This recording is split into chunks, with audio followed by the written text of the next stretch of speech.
it seems like we're really in a Cold War. It seems like, we always say the Cold War ended, at a certain time. It feels like there's a new kind of Cold War going on in the world, the whole world. Who do you think might, even now, be getting together to form a one world alliance that would want to be able to destroy America somehow? Oh, Russia, China, North Korea, and Iran, and their ally.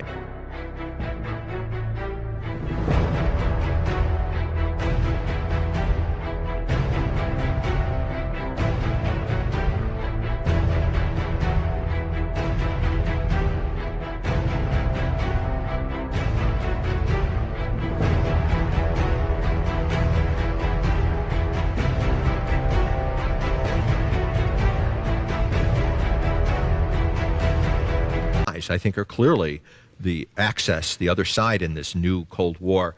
And what they're trying to do, is what we did in the old Cold War. We have forgotten the lessons of Ronald Reagan from the old Cold War, peace through strength. We would much rather be engaged in this passionate argument over President Trump and all of that. And the threat is forgotten. And what they are trying to do, Sun Tzu said it best, that the greatest victory is to win without war. And that's what nuclear weapons make possible. That's how we won without war in the Cold War. And they want to do that too. They're trying to win without war. If they have to go to war and destroy us physically in order to do it, they're perfectly capable of doing that and would do it. But their first preference would be to win without war. And I think the first experiment for them was North Korea. They're the ones, China and Russia, that basically, enabled North Korea to achieve ICBMs and hydrogen bomb now, so quickly.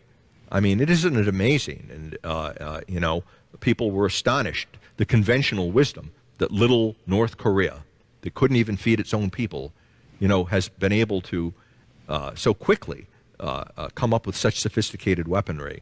Well, it's not that such a mystery if you're willing to open your eyes and see the role that Russia and China have played in North Korea. Mm-hmm. Many people in the State Department still don't want to acknowledge that. You're kidding. Because they want us to come to Moscow and Beijing and beg for their help, okay? In part, that's it. But also, they want to raise the stakes so high with a nuclear-armed North Korea that the United States will recalculate the risk. Is it worth it to put Chicago and New York City and Washington and our own people at risk in order to provide for the security of our Pacific allies, Japan, South Korea, the Philippines? Most Americans would say no.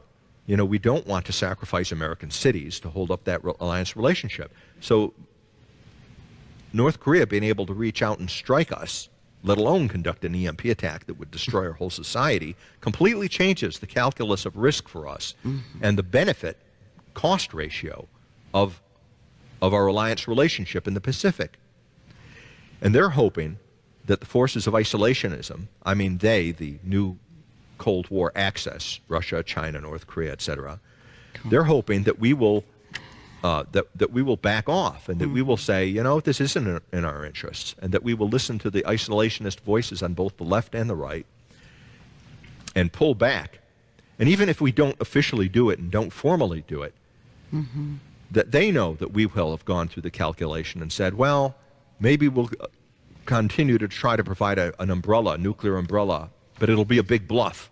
We're not really going to let ourselves get sucked into a war that's going to possibly result in the destruction of America.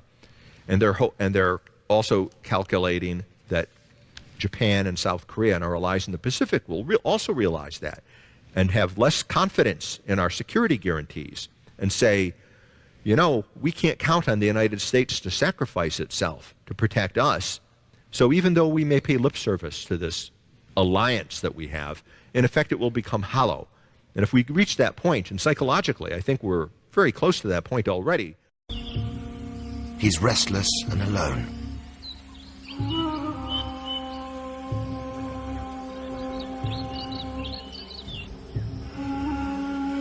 Tyson's life hangs by a thread.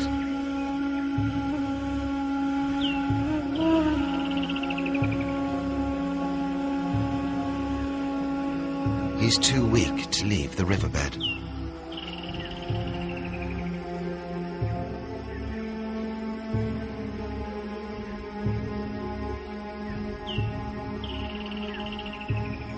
His breathing is shallow. His strength is slipping away.